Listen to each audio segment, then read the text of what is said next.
In this video, we will discuss how to find the real value of the stock, as promised in the previous video. It is the top strategy of master investors when buying stocks. There are so many methods to calculate the real value of the stock, but you should understand that this is not the only criteria to consider when buying stock. Actually, what we do is analyzing whether the stock is undervalued or overvalued, then buying with a discount if undervalued. If you not subscribed yet, subscribe to my channel in order to receive this type of valuable information in the future.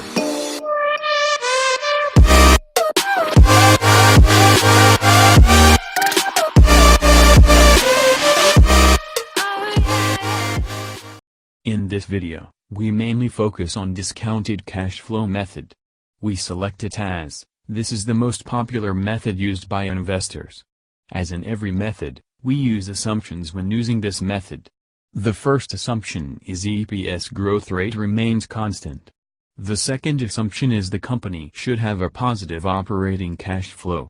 We do not use this method in small high-growth companies and non-mature companies due to high capital expenditure and due to negative cash flow.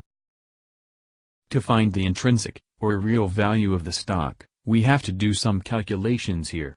I will explain step by step, in the simplest form, so you can easily catch up. The first thing we need to do is find operating cash flow for 5 years or 10 years based on your selection.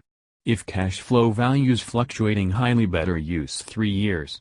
This value will be available in the cash flow statement as shown here. For our example, we choose to find the intrinsic value of the Anheuser-Busch Company, and you can find cash flows in the below table from 1999 to 2004.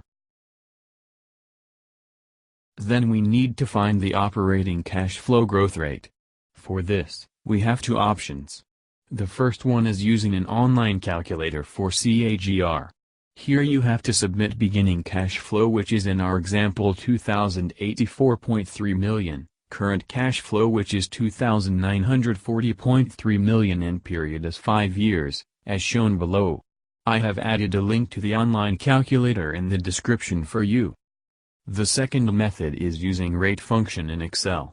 As shown here, you have to supply values to the equation in order to get the cash flow growth rate.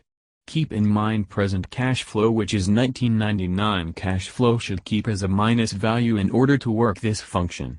If you got any difficulty in calculating this, please comment so I can help. As the next step, using this cash flow growth percentage, we need to calculate cash flows projected for 10 or 5 years. You can use the mentioned equation to calculate for first year, by multiplying current cash flow value by growth rate as a decimal value and add 1 to it. Then you can use the autofill function in Excel to get the rest of the values, as in the mentioned table. As we all know, money received in the future is worth less today. Therefore, we have to discount all future cash flows by a discount factor. Here also we have a small calculation to find the discount factor. First, we should identify a risk-free rate. That means if we keep money in a normal savings account or government bonds, what is the percentage of interest they paid? The normal value we consider for this is 4%. Next, we need to find the discount factor, which is derived by dividing 1 by 1.04 into n, where n is no of years to be discount. You can use below mentioned equation in Excel and autofill the rest values. Then we need the discounted operating cash flow, which derived by multiplying projected cash flow we calculated, into a discount factor of each year. Here also we can use the autofill function to get remaining discounted cash flow values. Values will be a bit different as decimals values are there. But no need to consider it so much. If you really consider round-off values using round-off function in Excel. The final step is to sum all the discounted operating cash flow values and divide it by the total number of outstanding shares, which give us the intrinsic value of the stock. You can find the outstanding shares in the financial report under investor-related data at the bottom of the report.